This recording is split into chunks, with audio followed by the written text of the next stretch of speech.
Hello बच्चों, अब हम करते हैं एंड ऑफ चैप्टर एक्सरसाइज 4 का क्लास 9th अलजेब्रिक एक्सप्रेशन का ये 5th क्वेश्चन सीखते हैं। 5th क्वेश्चन देखो, पहले क्वेश्चन को पढ़ो। मैंने इस क्वेश्चन को तो लिख दिया है, हर क्वेश्चन को बोर्ड पर लिखना पॉसिबल नहीं होता। बुक रखो सामने, अपना बुक खोल लो और बुक से एक एक शब्द ढंग से देखो। इस क्वेश्चन में क्या लिखा हुआ है? Find the possible expression for the length and breadth of each of the following rectangle whose area is given। ये जो दिया हुआ है ये हमारा एरिया ऑफ रेक्टेंगल है। जब एरिया ऑफ रेक्टेंगल दिया हो तो एरिया ऑफ रेक्टेंगल का फॉर्मूला L इंटू बी होता है। सबको याद होगा, जिसको याद नहीं है वो याद रखो। Area of rectangle L into B होता है। अब देखो हमें दिया हुआ क्या है, तो 5th का फर्स्ट करते हैं। हमें दिया हुआ है area of rectangle. Area of rectangle हमें गिवन है 25a square minus 30ab plus 9b square. ये एरिया ऑफ रेक्टेंगल हमें गिवन है और निकालना है लेंथ और ब्रेड्थ का एक्सप्रेशन। एग्जैक्ट नहीं निकलेगा, एक्स और वाई में निकलेगा। तो अब एरिया ऑफ रेक्टेंगल होता क्या है? एरिया ऑफ रेक्टेंगल होता है L इंटू बी। और इधर देखो, इस आइडेंटिटीज को पहचानते हो? अब तक तो आइडेंटिटी पहचान गए होगे। ये स्क्वायर नंबर है, 5a का स्क्वायर है, 9b स्क्वायर नंबर है जो 3b का स्क्वायर है। तो बीच में -2 इंटू a इंटू बी। इसको देखो, क्या ये ऊपर वाले के इक्वल है? तो इक्वल इसके इक्वल है। 5a का स्क्वायर 25a स्क्वायर हो गया, 5 3 जा 15 2 जा 30ab है। तो ये 9b स्क्वायर 3b स्क्वायर का। तो यहां पर हमें आइडेंटिटीज कौन सा दिख रहा है? a माइनस बी का whole square. a square minus 2ab plus b square क्या होता है? a माइनस बी का होल स्क्वायर। ये होता है, ये तुम्हें याद होगा। तो अब L into B equal to 5a minus 3b का होल स्क्वायर। तो L इंटू बी, इसको दो बार लिख लूं, 5a minus 3b, 5a minus 3b। Bye equating कर लो। इक्वेटिंग करते हैं, चलो ठीक से लिखता हूं। बाय इक्वेटिंग तो L के हिस्से में क्या आया? 5a माइनस 3b और B के हिस्से में क्या आया? 5a minus 3b। और यहां पर पहले से यूनिट स्क्वायर है। एरिया जब भी होता है यूनिट स्क्वायर में यहां पर लिख देंगे इतना यूनिट। यूनिट मतलब लेंथ ब्रेड्थ हाइट कुछ दिया हुआ नहीं है। नहीं दिया है तो हम सिर्फ यूनिट लिखेंगे और यहां पर यूनिट लिखेंगे। और ये हमारा आंसर हो गया इस फर्स्ट पार्ट का। ठीक है, समझ में आ गया होगा। आइडेंटिटीज में बार बार कर रहा हूं, आइडेंटिटीज याद हो गया हो तो क्वेश्चन समझ में आने लगेगा। चलो इसके नेक्स्ट पार्ट देखते हैं। इसको मिटा दूं, ठीक, कॉपी करो। कॉपी साथ साथ करते रहना चाहिए। अब सेकेंड क्वेश्चन का ट्राई थोड़ा सा खुद भी करो। तो 5th का सेकेंड करोगे तो क्या करोगे? ये भी तो हमें गिवन है एरिया ऑफ रेक्टेंगल। क्या लिखूं?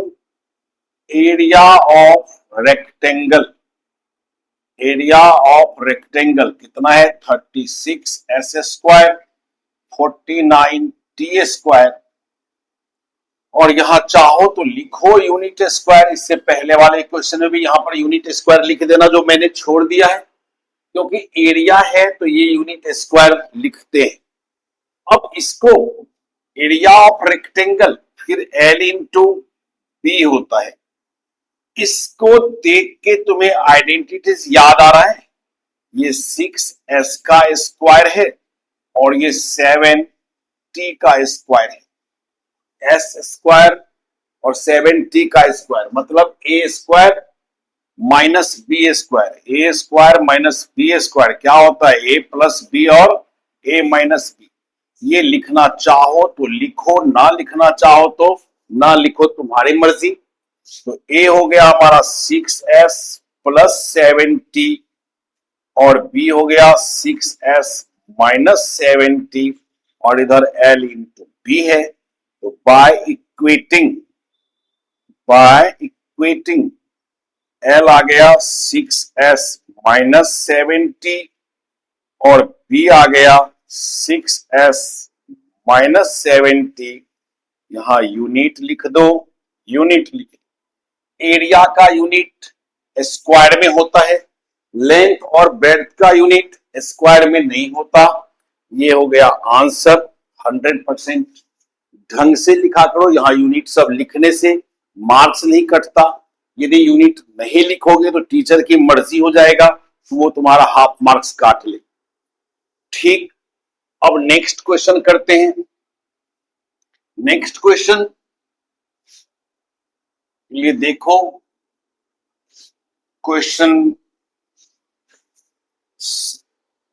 6, क्वेश्चन 6 में दिया हुआ है कि find possible expression for length breadth and height. Length, breadth और हाइट तुम्हें निकालना है। बुक तुम्हारे पास होगा, मैं बोर्ड पर नहीं लिखता, समय वेस्ट होगा। तुम क्वेश्चन पढ़ो मेरे साथ और देखो। Find possible expression for length breadth and height, यानी कि इस बार तुम्हें लेंथ, ब्रेड्थ और हाइट निकालना है। Each of the following cuboid whose volume is given. Cuboid का वॉल्यूम दिया हुआ है, जैसे इसका फर्स्ट करो तो हमें गिवन है volume of cuboid. Volume of cuboid हमें दिया हुआ है 6a square minus 24b square. 6a square minus 24b square, ठीक है। अब यहां पर रफ वर्क देख, जो याद होना चाहिए तुम्हें, वॉल्यूम ऑफ क्यूबाइड। यदि किसी बच्चे को याद है कि L into B into H होता है, उसके लिए आसान होता है। जिसको लर्न नहीं होता फॉर्मूला, उसके लिए मुश्किल होता है। इस तरह से मैं और लिख दूं, वॉल्यूम ऑफ क्यूब क्या होता है, volume of cube L into L होता है। तो यहां पर हमें क्यूबाइड दिया हुआ है, क्या लिखूं, वॉल्यूम ऑफ क्यूबाइड के बदले L into B into H. अब ये वॉल्यूम ऑफ क्यूबाइड, इसको सॉल्व करना है। इसको सॉल्व कर, मैंने बताया है कि मैथ्स का पहला रूल ये होता है, यदि कॉमन आ रहा हो कॉमन ले लो। ये अपने जिंदगी का फॉर्मूला बना लो। मैथ्स में पहला रूल ये होता है, यदि किसी एक्सप्रेशन में कॉमन आ रहा हो तो कॉमन ले लो।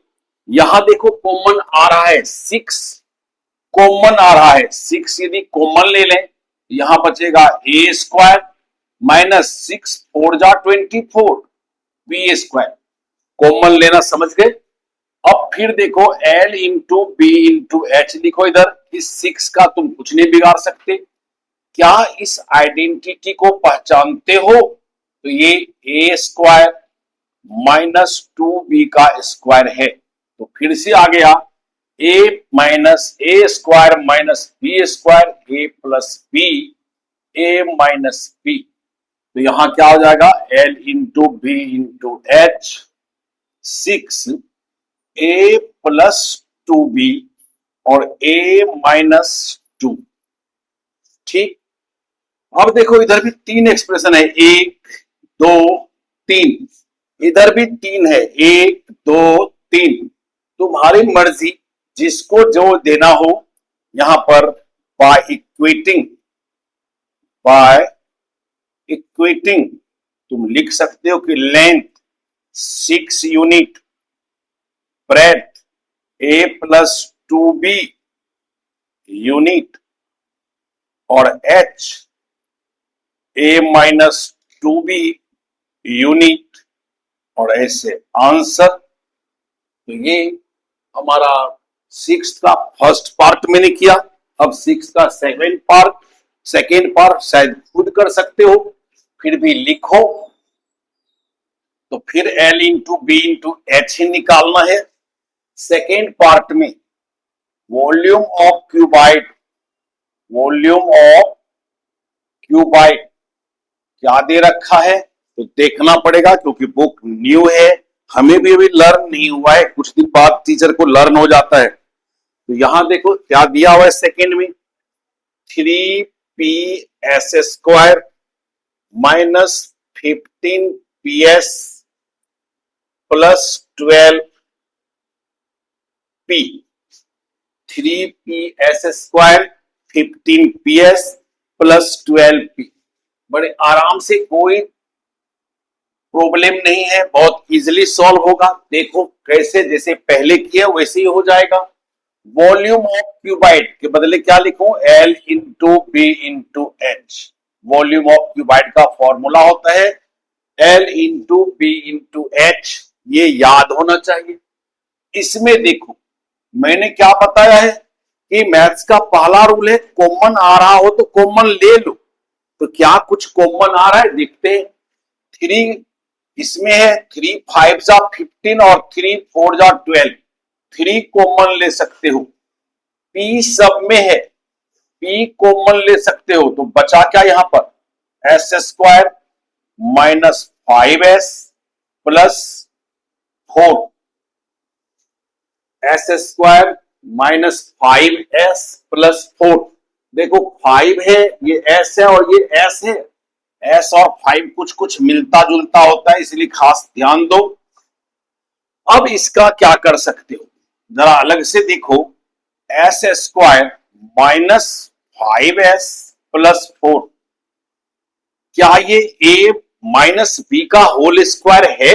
एक बार दिखाता हूं गलत करके।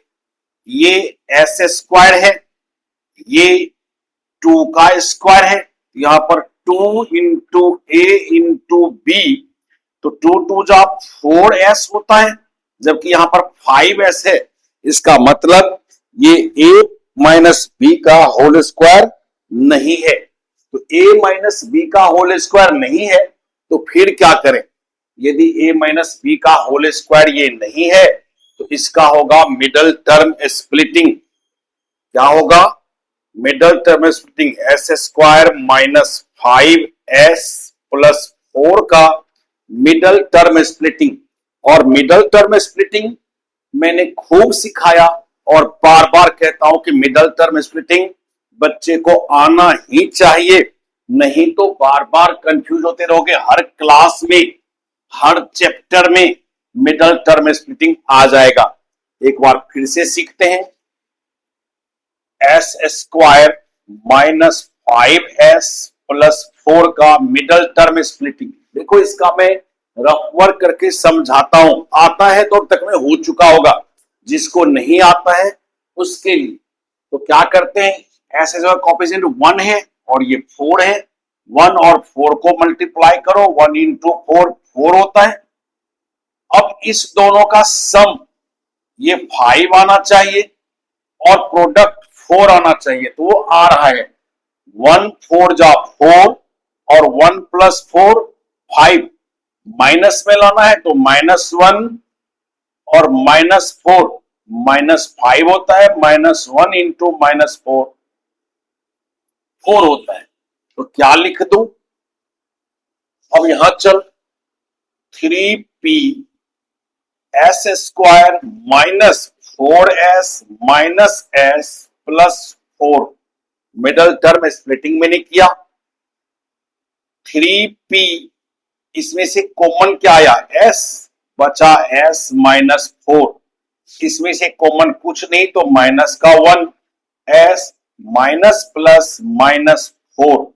यदि दोनों ब्रैकेट में सेम आता है तो हमारा मिडल टर्म स्प्लिटिंग ठीक है।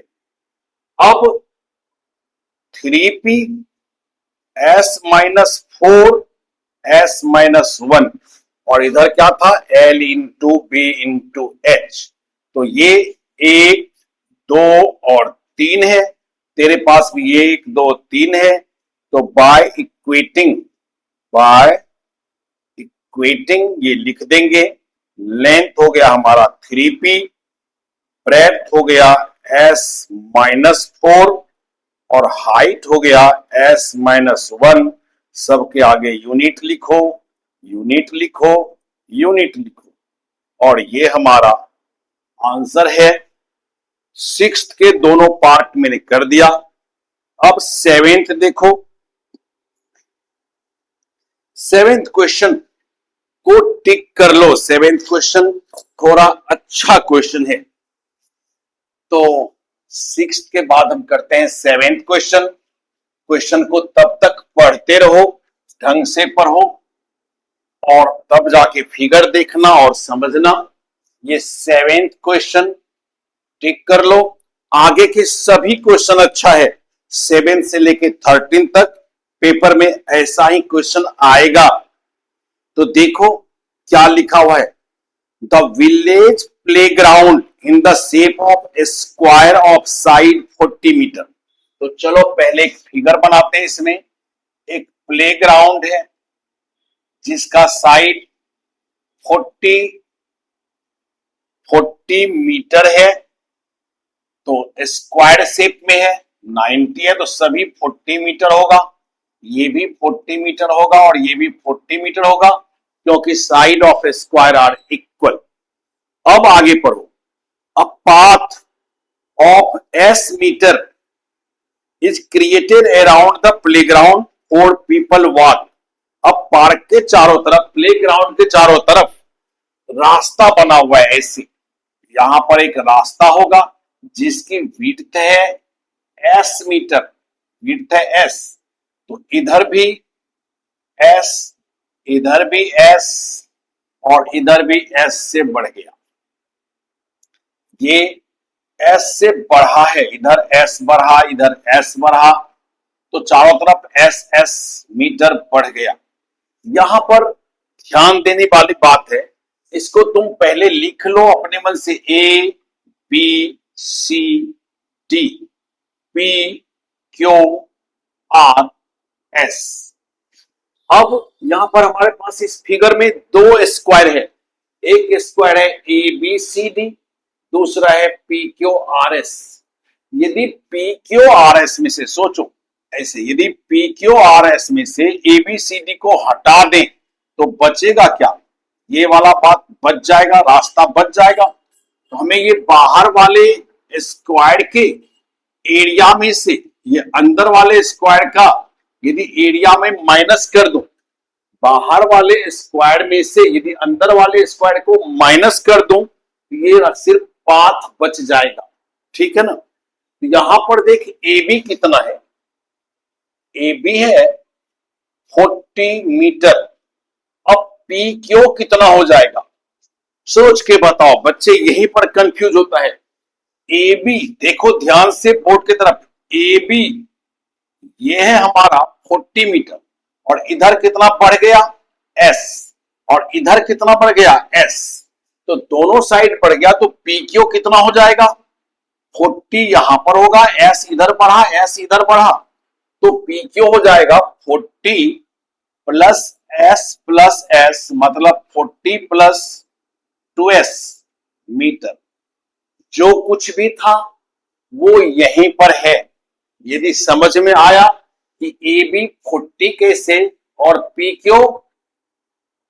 40 प्लस 2S कैसे, तो अब इस क्वेश्चन में कुछ नहीं बचा। क्या निकालना है हमें? Area of path. Area of path निकालना है। एरिया ऑफ पाथ में यहां पर क्या लिखूं? एरिया ऑफ प्लेग्राउंड, या स्क्वायर लिख ही देता हूं। Area of square playground with path, with path, with path पर ध्यान दो, minus area of playground, area of playground. तो area of playground with path, रास्ते के साथ, इसमें पाथ है और इसमें पाथ नहीं है। यदि इसमें से इसको माइनस कर दूं तो एरिया ऑफ पाथ बच जाएगा। तो area of playground with path, तो एरिया ऑफ स्क्वायर क्या होता है पता है ना, एरिया ऑफ स्क्वायर, साइड का स्क्वायर होता है। तो यहां पर हो जाएगा पी एस का स्क्वायर माइनस ए बी का स्क्वायर। पी एस कितना है, तो पी एस हमारा है 40 प्लस 2s का स्क्वायर और ए बी है हमारा 40 का स्क्वायर। ठीक, यहां पर लग जाएगा क्या, a प्लस बी का होल स्क्वायर। आइडेंटिटी पहचानो, a प्लस बी का होल स्क्वायर यहां पर लग रहा है और a प्लस बी का होल स्क्वायर तो अब तक तुम लोग को रट गया होगा। a प्लस बी का होल स्क्वायर होता है a square plus 2 into A into B plus B square, और ये हुआ इसके बदले माइनस 40 का स्क्वायर, माइनस 40 का स्क्वायर। अब सिंप्लीफाई कर देते हैं, 40 का स्क्वायर 1600, ये 2 2 जा 4 4 जा 16 160s plus 4s square minus 1600। अब इसमें देखो सिमिलर टर्म 1600 अपोजिट साइन के साथ है, ये प्लस में ये माइनस में कट गया, बचा क्या हमारे पास, तो इसको अरेंज करके लिख देता हूं 4s square minus 160s। Answer, या कॉमन ले लो इसमें से, तो कॉमन यदि लोगे तो 4 कॉमन और s कॉमन, बचा क्या s minus 40 metre square answer. क्योंकि ये एरिया है तो मीटर स्क्वायर लगेगा। और ये बहुत ही बेहतरीन क्वेश्चन है, याद रखना और इसको ढंग से करना। चलो नेक्स्ट क्वेश्चन देखते हैं।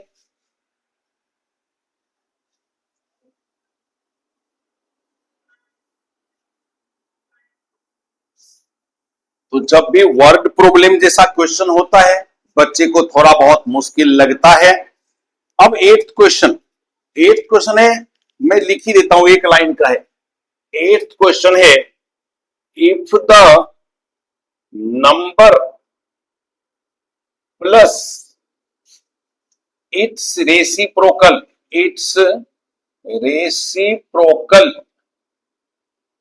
Equal to 10/3 find the number.